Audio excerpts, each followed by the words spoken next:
Imagine walking into a luxury car dealership with your spouse. Dreams in your eyes, hard-earned money in your account, only to be humiliated and kicked out because of the color of your skin. But what the staff at that dealership didn't know was that the couple they dismissed were the parents of a billionaire. And what that billionaire did the next day, it didn't just shake the building. It shook the whole city. This isn't just a story about money. It's a story about dignity, legacy, and justice that echoes through generations. Black couple kicked out of dealership. Billionaire's son returns the next day with 2 Rolls-Royces is more than just a headline. It's a true, powerful journey you don't want to miss. Before we continue, hit that subscribe button. Turn on your notification bell to get notified for more powerful stories like this. And don't forget to share this with your friends. Where are you watching from? Drop it in the comments. We love seeing how far our stories travel. Now, let's dive in. The midday sun beat down on the sleek glass of Orman Luxury Auto, a high-end dealership nestled in the heart of downtown Atlanta. Its rows of gleaming vehicles glisten like trophies on display. Bentleys, Lamborghinis, Aston Martins, and a pair of untouched Rolls-Royces sat under an awning, pristine and glowing like museum pieces. Raymond and Celeste Porter stepped out of their modest black SUV, hand in hand. Raymond wore a tailored gray blazer over a navy shirt and khakis, while Celeste looked radiant in her cream jumpsuit, natural curls tucked under a wide-brimmed hat.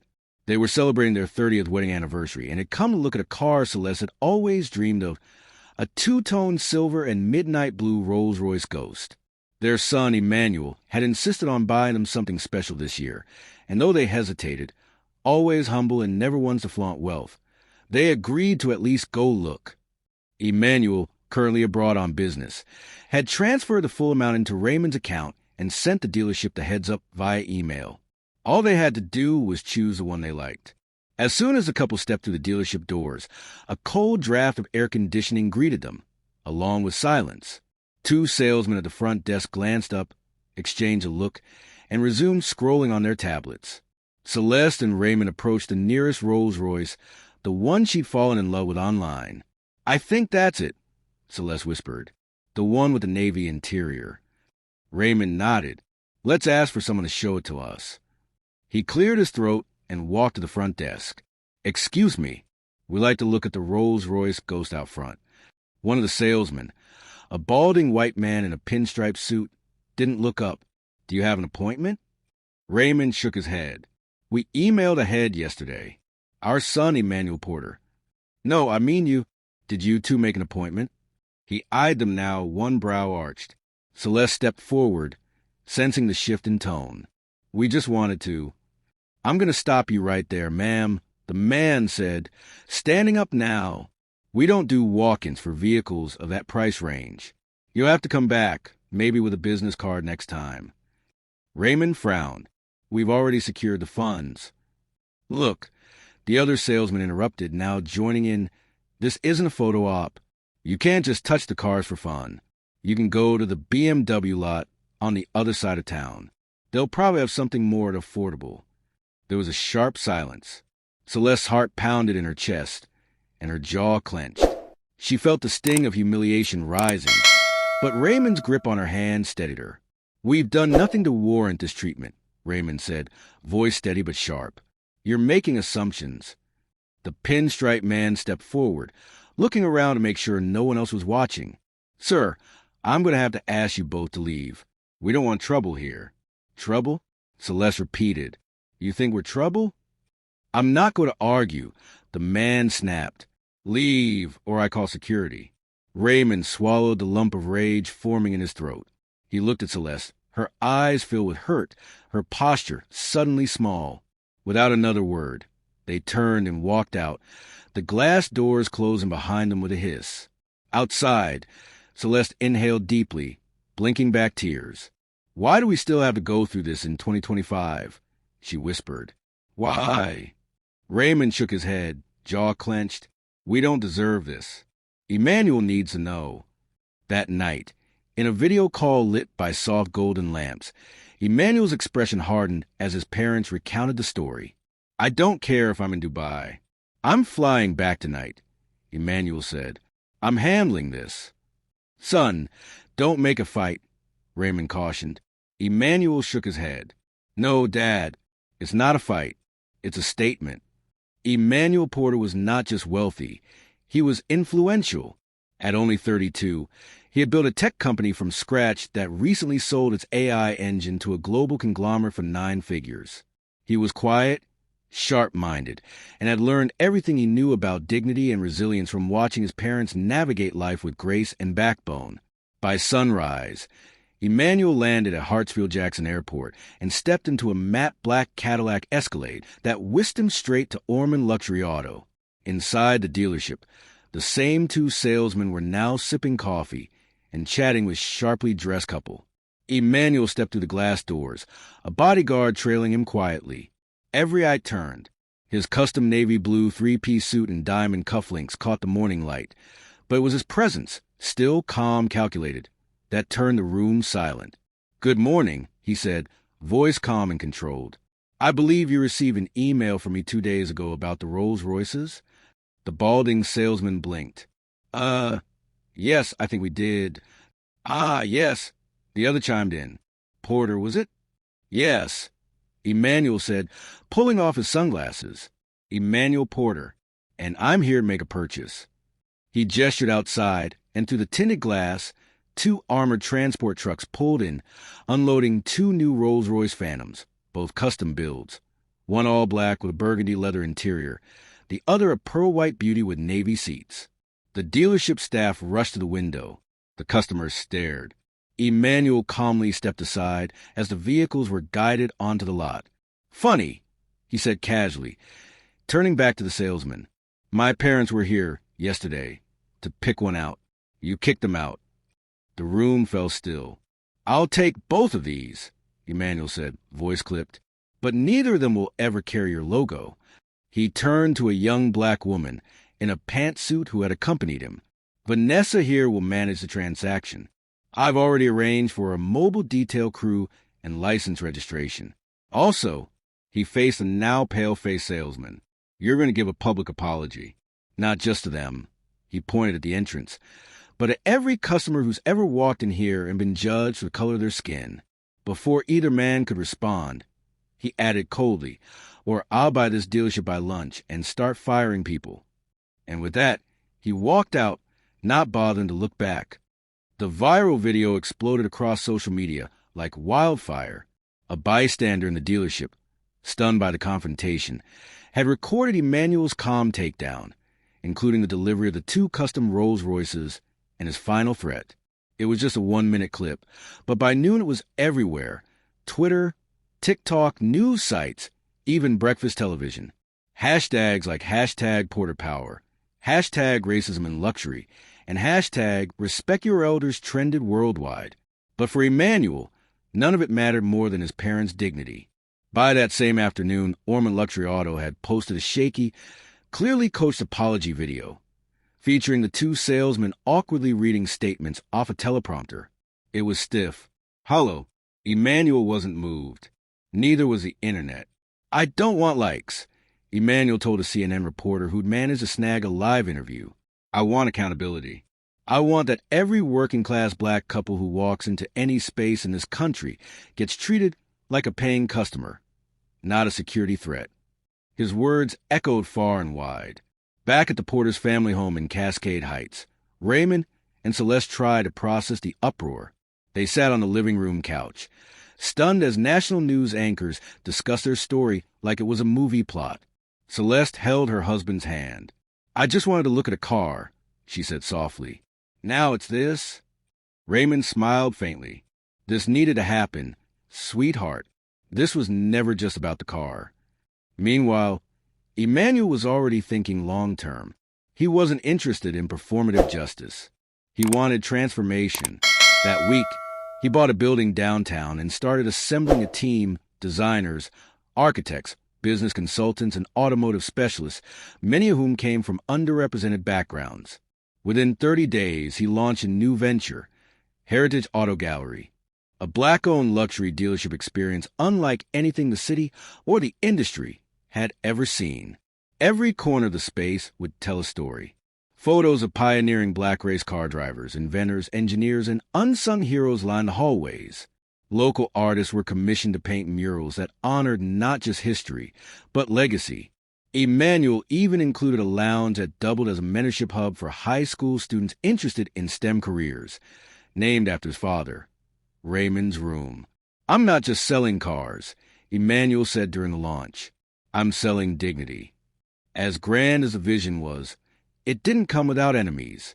Whispers began in boardrooms and competitor lounges. Who does he think he is? He's stirring the pot. He got lucky in tech. This ain't the same game. But Emmanuel had never been one to back down. That fire, that unrelenting persistence, came from his grandfather, Raymond's father, whom Emmanuel barely remembered. A quiet man who'd worked as a mechanic in Alabama, known for fixing engines others gave up on. "My father taught me that a man's name has to mean something," Raymond once told Emmanuel. And Emmanuel was making sure Porter meant change. Still, pushback arrived fast. A prominent dealership alliance tried to blacklist Heritage Auto from exclusive vehicle inventory. Distributors refused shipments, citing supply issues. Even advertisements on certain radio stations were suddenly blocked. One night, Emmanuel sat in the dim glow of his office, studying the week's financials. They were bleeding money faster than expected. Vanessa, his operations manager, walked in with her phone. "You need to see this." She handed him a video posted by a local vlogger. It showed one of Orman's former salesmen at a conference laughing with others about how long the black dealership fad would last. Emmanuel stared at the screen, silent. "We got a decision to make," Vanessa said. "We either scale back or we make a louder move." A slow smile tugged at the corner of Emmanuel's mouth. "Louder," he said. The next day, Emmanuel called an emergency team meeting. Within the hour, he devised a plan to host the largest luxury car expo Atlanta had ever seen, featuring only black-owned brands, designers, and vendors. No gatekeeping, no pretension, just excellence. He secured the Georgia World Congress Center, got celebrity sponsors, reached out to historically black colleges for collaborations, and made sure the event wasn't just about showing off, but about building a network of equity and opportunity. The event was called Drive Legacy. Tickets sold out in under 2 days. On the night of the gala, Celeste and Raymond were escorted down a red carpet, hand in hand, dressed like royalty. Reporters snapped pictures. Cameras flashed. But inside, it was all love. When Emmanuel took the stage, he didn't start with stats or speeches. He pointed to his parents. "This," he said into the mic, "is what legacy looks like." And it started with them being told they didn't belong. Today, they own the space. Thunderous applause erupted. But as the music played and the champagne flowed, an unexpected message arrived on Emmanuel's phone. A name he hadn't heard in decades. Jonas Whitmore. Attached was an old photograph of a young black man in oil-stained overalls, standing in front of the garage. On the back, scrawled in faded ink, "To my grandson Emmanuel, keep building. Love, Grandpa." Emmanuel blinked. Jonas had vanished when he was a boy. Family lore said he'd left to escape a wrongful arrest. Others said he died in prison. The message came with a simple note. Your grandfather's story isn't over, and neither is yours. Emmanuel couldn't sleep. The photo of his grandfather, Jonas Whitmore, rested on the desk beside him. Old, creased, but full of life. That look in Jonas's eyes. It was pride, determination, pain.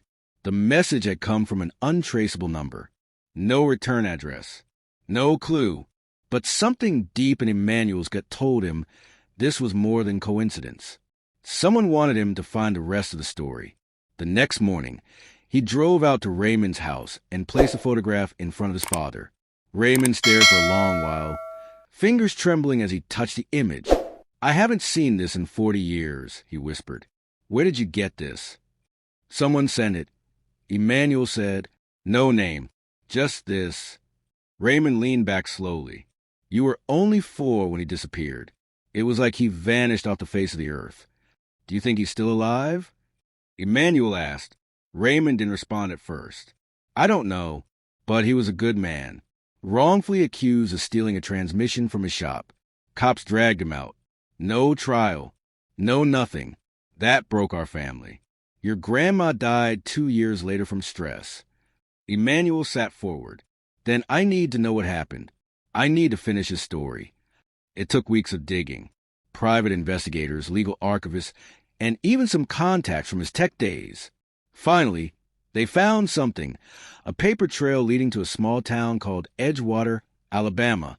On a cloudy Wednesday morning, Emmanuel drove down alone, wanting to keep it personal. He pulled up to a rusted garage on the edge of town, half swallowed by kudzu vines. A crooked sign above read, Whitmore and Sons Auto. Inside, the smell of motor oil and old rubber hung thick. A tall, wiry man in his 80s emerged from behind a truck hood, eyes narrowed under his cap. "You looking for something?" the man asked, wiping his hands on a rag. Emmanuel held out the photo. "I'm looking for Jonas Whitmore." The old man's hands froze. His eyes scanned the image, then moved to Emmanuel's face. "You're his grandson," he said after a moment. "Ain't no mistaking it. You got his jawline." Emmanuel's throat tightened. "Is he here?" The man hesitated, then gestured to back. There, in a shaded room lined with tools and old car parts, sat Jonas Whitmore. His hair white, his frame thinner, but unmistakably the man in the photo. He looked up slowly as Emmanuel stepped in. "Grandpa," Emmanuel said, voice catching. "It's me." Jonas blinked, then stood shakily, tears forming in his eyes. "Emmanuel," they embraced like time hadn't passed, like wounds could still heal. Over hours of conversation, Jonas revealed he had been secretly released after 15 years, but was told never to return to Georgia. Part corrupt backdoor plea deal designed to protect the officers who arrested him. He'd lived in exile, keeping the garage alive, but mourning the family he lost. Emmanuel listened, anger burning beneath his skin. "They stole your freedom. Your legacy." Jonas nodded. "But they didn't kill my fire. I just needed the right one to carry the torch." Later that evening, as they sat under the porch light, Emmanuel made a decision. "Grandpa," he said, "I want to open a second dealership. Right here, under your name. No chains, no suits, just excellence and the truth." Jonas looked at him with quiet pride. "Then let's build it." Back in Atlanta, word spread quickly. Heritage Auto was expanding, opening a second branch, Whitmore Classics, featuring restored vintage cars, muscle machines, and even training programs for young mechanics. The grand opening was set to coincide with a memorial honoring wrongfully incarcerated black men who'd never gotten justice. On opening day, hundreds showed up, celebrities, activists, everyday families. Raymond and Celeste stood side by side with Jonas, finally reunited in public, the weight of years shed like old skin. Emmanuel took the mic. "This is about redemption," he said. "This is about restoring names. From the moment my parents were dismissed in that dealership, I knew the problem wasn't just theirs. It was ours. Today, that ends. Today, we remember the ones who were silenced, overlooked, buried under false charges, and forgotten. And we say never again." The crowd roared. But then the twist. Out of the crowd stepped a frail white man in a wheelchair, flanked by 2 younger aides. The man raised a shaky hand. "I knew your grandfather," he said, voice hoarse. "I was there the day they arrested him. I kept my mouth shut. I was a coward." The crowd hushed. "I was one of the officers," the man confessed. "I forged the paperwork. They told me it was just protocol. I've carried that shame for 50 years. Jonas stepped forward, gaze steady. "What do you want now?" "Forgiveness," the man whispered. "I've lived with ghosts." There was silence. Then Jonas placed a hand on the man's shoulder. "I forgave you the day I walked out of that prison and decided not to hate." The man broke down. Later, in private, Emmanuel asked, "Why did you do that?" Jonas looked at him, eyes clear. "Because hate keeps us in the past, but forgiveness builds a future." That night, back at Heritage Auto, Emmanuel stood under the stars, looking out over the city skyline. He had walked through fire. So had his father. So had his grandfather. But they were still standing, not as victims, as victors, as builders, as legacy. If this story moved you, inspired you, or even made you think twice about the people we often overlook, don't keep it to yourself. Share this story. Talk about it. Let it spark a conversation in your home, school, or workplace. And if you want more real, raw, and powerful storytelling that entertains and enlightens, make sure you follow, subscribe, and turn on notifications. Because these are the stories that change minds. And maybe, just maybe, change the world.